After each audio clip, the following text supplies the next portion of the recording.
ये एक next question है जो कि इम्पॉर्टेंट है अभी सीबीएसई बोर्ड एग्जाम के लिए।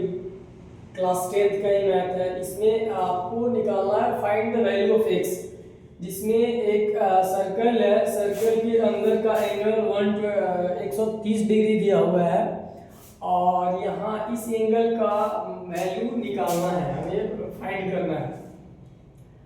तो इसके लिए हम लोग क्या करेंगे कि जो हमारा एंगल है उसको पहले हम देख लेते हैं। Angle O A P is equal to 90 degree होगा। ओ ए पी मतलब ये एंगल जो होगा यहाँ पे ए ओ पी 90 डिग्री।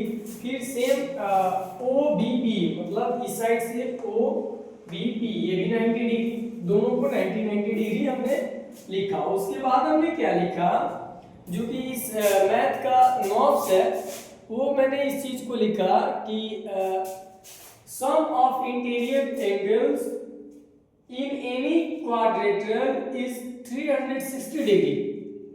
मतलब जो इंटीरियर एंगल होगा क्वाड्रेटर का उसका जो सम होगा वो कितना डिग्री का होगा, 360 डिग्री का होगा। ठीक है।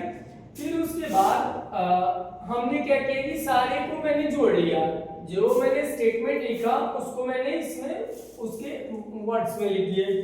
क्या लिखा, तो angle A O B plus angle O A P plus angle O B P plus angle A P B is equal to 360 degree. अब हम लोग क्या क्या लिखेंगे, तो ए ओ बी जैसे कि यहाँ पे लिखे हुए हैं ओ ए पी 90 डिग्री है तो 90 डिग्री प्लस ये कितना ओ ए पी हमारा कितना है 90 डिग्री। फिर उसके बाद ये ओ ए पी 90 डिग्री नहीं 130 डिग्री है 130 डिग्री। फिर उसके बाद ओ ए पी यहाँ पे ओ ए पी 90 है 90 डिग्री। फिर उसके बाद प्लस ओ पी बी ये कितना है 90 डिग्री तो इसको भी 90 डिग्री प्लस ये हमें निकालना है क्योंकि ये बीच में पी है और ये angle A O P is equal to हमें फाइंड करना है तो उसको हमने लिख देंगे एक्स एज इट इज। उसके बाद हम लोग क्या लिखेंगे 360 डिग्री। अब सिंपल कैलकुलेशन है, उसके बाद मैथ बन के रेडी। क्या कैलकुलेशन है, तीनों को मैंने जोड़ देना है, मतलब ये हो जाएगा 180 उसके बाद 130 मतलब 130 डिग्री प्लस 180 डिग्री और ये कितना प्लस का x is equal to 360 degree. अब इन दोनों को जोड़ रहे हैं तो हमारा कितना आ रहा है 0, ये आ गया 1 और ये आ गया 310 plus x is equal to 360 degree.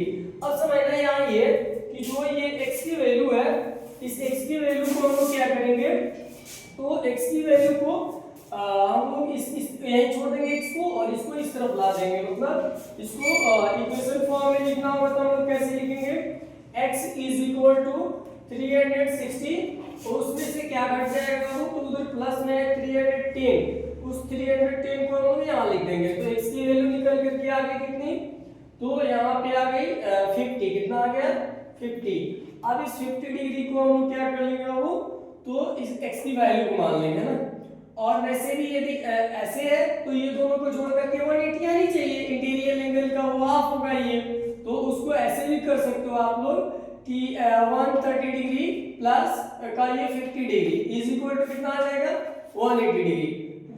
वैसे हमें इतना वो नहीं गहराई में जाना, तो मुझे सिर्फ x का वैल्यू पूछा था कितना डिग्री आएगा, तो x की वैल्यू हमारी निकल के कितना डिग्री आ गई 50 डिग्री। ये हो जाएगा आंसर। Thank you.